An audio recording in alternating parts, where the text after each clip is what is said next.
नमः शिवाय। शिव महापुराण तीसरा खंड 9वां अध्याय। इतनी कथा सुनकर नारद जी ने कहा, हे पिता, अब मेरी यह अभिलाषा है कि भगवती महामाया के जन्म के पश्चात का वृत्तांत आप मुझे सुनाने की कृपा करें। उन्होंने हिमाचल के घर में रहकर जो बाल लीलाएं की, उन सब को सुनाकर आप मुझे प्रसन्नता प्रदान कीजिए। देवाऋषि नारद की यह प्रार्थना सुनकर ब्रह्मा जी बोले, हे पुत्र, जब भगवती महामाया ने अवतार ग्रहण किया और सब देवता उनकी स्तुति प्रशंसा करने के उपरांत अपने अपने स्थान को लौट गए, उस समय हिमाचल ने बड़ी धूमधाम से अपनी पुत्री का जन्म उत्सव मनाया। मैना उन्हें आदिशक्ति का अवतार पहचान कर अत्यंत प्रसन्न हुई। उस समय भगवती जगदम्बा ने भी अष्टभुजी स्वरूप धारण कर मैना को अपना दर्शन देकर कृतार्थ किया। हे नारद, उस स्वरूप का वर्णन करना अत्यंत कठिन है। वे भगवती 8 भुजाएं, 3 नेत्र एवं ज्योतिपूर्ण वस्त्र अलंकारों को धारण किए हुए थी। मैना ने जब उनको इस स्वरूप में देखा तो उनको बहुत ही प्रसन्नता हुई। यह कहा, हे भगवती, आपने अत्यंत कृपा करके मेरे घर में अवतार लिया है। मेरी यह प्रार्थना है कि आपका यह स्वरूप मेरे हृदय में सदा ही बसा रहे।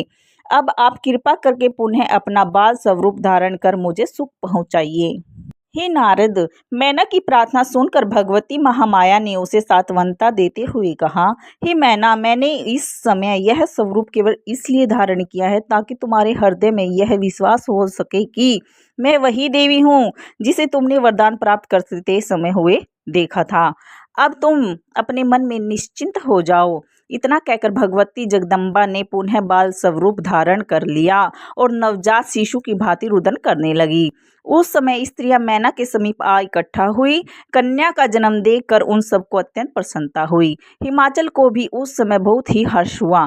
तदुपरांत वे पुरोहित, गुरु, ब्राह्मण, ऋषि मुनियों को साथ लेकर घर के भीतर पहुंचे। उस समय ऋषि मुनियों ने कन्या को देखकर, हे पार्वती राज, तुम्हारे घर आदिशक्ति ने अवतार लिया है।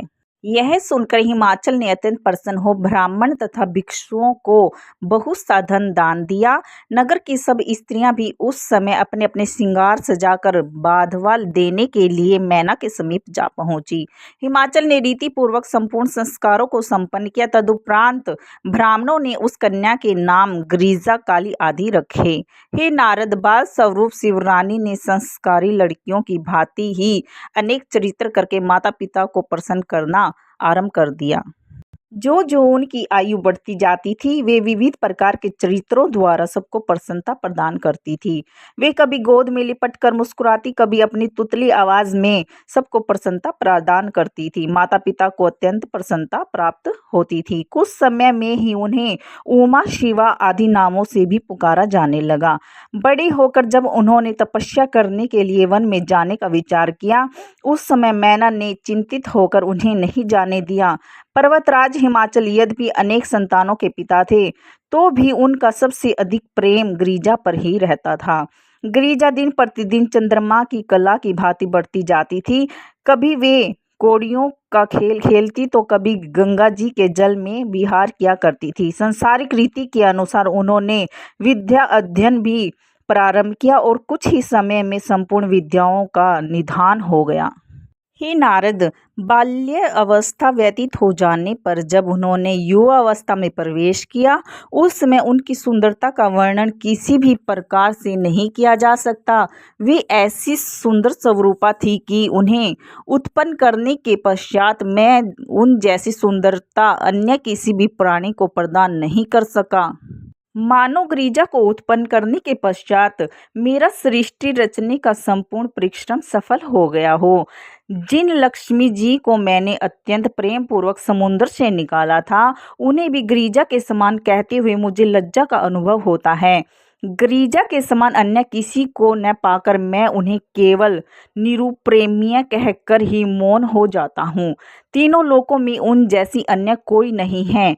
मेरी पत्नी तो किसी भी प्रकार उनके समक्ष नहीं ठहर सकती।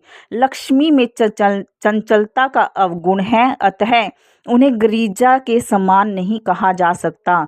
रति तथा भगवान विष्णु के मोहिनी रूप की महिमा भी उनके सौंदर्य के समक्ष नहीं ठहर पाती। इसलिए यही कहना उचित है कि वे अपनी उपमा आप ही हैं। अगर वीडियो अच्छी लगी तो लाइक करें, सब्सक्राइब करें। धन्यवाद।